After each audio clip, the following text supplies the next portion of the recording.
Kita ketemu nanti sama aja dah, kita jalani proses hukumnya. Enggak. Kalau saya memang nggak punya dasar, kalau saya nggak punya dasar, silakan laporkan saya. Nggak ada.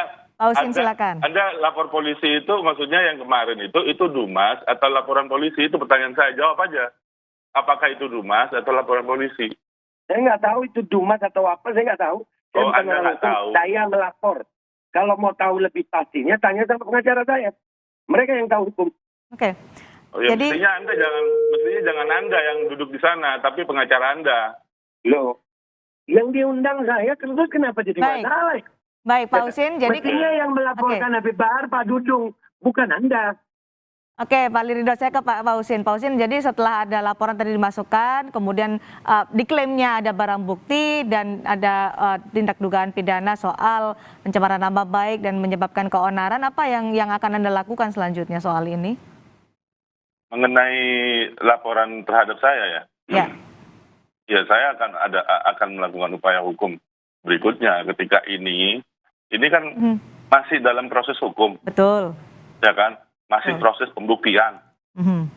Nah, ketika proses hukum itu sudah ketemu bahwa kan ada prosesnya lidik sampai tersangka, penetapan. Berikutnya, ketika sudah masuk ke pembuktian dan itu terbukti bahwa Bahar itu melakukan tindak pidana, dugaan tindak pidana penyebaran berita bohong dan ujaran kebencian, terbukti itu di sana, berarti saya punya hak untuk melaporkan Ali Ridho. Oke, Anda tidak menunggu kasus Bahar Smith selesai dituntaskan di Polda Jawa Barat, tapi Anda juga akan langsung melaporkan balik. Artinya ketika itu tidak terbukti omongannya Aldo, saya bisa melaporkan balik. Dan Anda saya akan melaporkan balik. Itu akan diproses. Oke, Pak Liridho. Pak Liridho, tanggapannya? Kalau kita berbicara andai, jikalau, itu kan belum terjadi. Ya tunggu aja prosesnya Habib Bahar terbukti apa enggak. Nah kalau Habib Bahar nggak terbukti, saya juga bisa pakai kalau. Nah, saya heran kepada Anda Pak Husin. Anda berbicara, saya nggak pernah potong.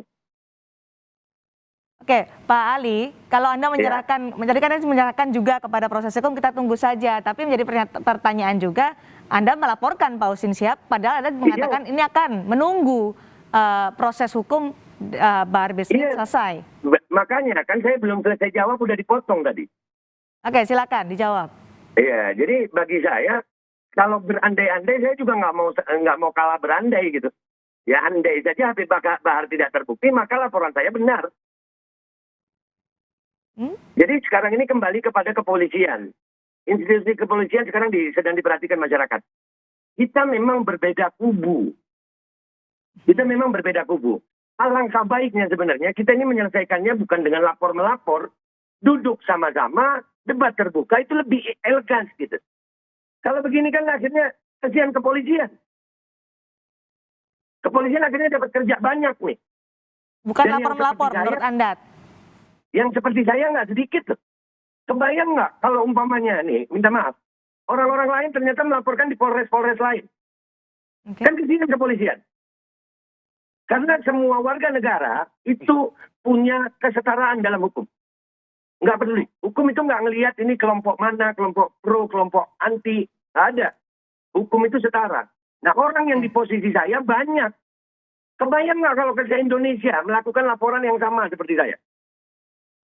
Nah nanti balas-balasan. Berarti Husin akan melaporkan orang seluruh Indonesia. Penuh penjara. Oke. Itu. Ya boleh saya tanggapi. Ya silakan Pak Husin. Ini kan perspektifnya seorang Aldo yang tadinya ngaku-ngaku nggak ngerti apa-apa soal hukum. Nah, saya melihat ini dari perspektif hukum aja, Mbak. Kenapa saya melaporkan? Karena ini ada kepentingan masyarakat yang lebih luas. Ini provokasi, Mbak. Ini bukan masalah persoalan Pak Dudung pribadi, bukan. Ini sebagai Pak Dudung seorang penguasa yang dihina-hina, ya kan, dicaci maki, ya kan. Terus kemudian dianggap bahwa Pak Dudung itu telah menyetarakan manusia dengan Tuhan. Menyetarakan Tuhan dengan manusia. Ini maksud saya. Nah ketika ini dibiarkan, ini saya kontekstual ya. Ketika ini dibiarkan, ini akan jadi pembiaran yang akhirnya masif ke seluruh masyarakat, kemudian polisi membiarkan hal ini terjadi terus menerus, itu ada teorinya yang akan yang mana ini akan jadi pembenaran di suatu hari gitu loh. Anak cucu kita itu akan mengerti bahwa menghina penguasa, menghina siapapun, menghina tokoh masyarakat, apalagi seorang kasat, jenderal Dudung, itu dihina, dicaci maki, diketawain. Apa harga diri negara ini di hadapan masyarakat, di hadapan orang-orang yang memang dalam tanda kutip mereka itu memang benci sama Pak Dudung gitu loh. Baik, tapi kalau tadi saling lapor atas dasar ini mereka itu memblow up seolah-olah Dudung ini bersalah. Bukan masalah Pak Dudungnya di sini, tapi ini masalah ini yang tahan dulu Pak Ridho. Pak Ridho, tahan dulu. Jangan ngomong dulu, saya lagi ngomong. Silakan, Anda nggak mau dipotong, jangan potong saya lagi ngomong. Jadi pada intinya Mbak, saya berharap ini proses tetap berlanjut sebagaimana semestinya sesuai dengan koridor hukum yang berlaku di Indonesia. Kemudian ada efek jera nantinya. Gitu. Saya berharap kejadian-kejadian seperti ini, orang yang notabene mengaku-ngaku sebagai ulama, mengaku-ngaku sebagai mubalik, mengaku-ngaku orang yang membawa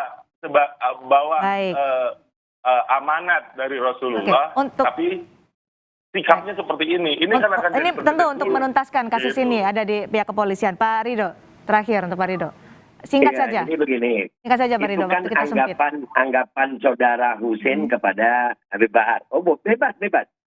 Sekali lagi, kita ini negara demokrasi.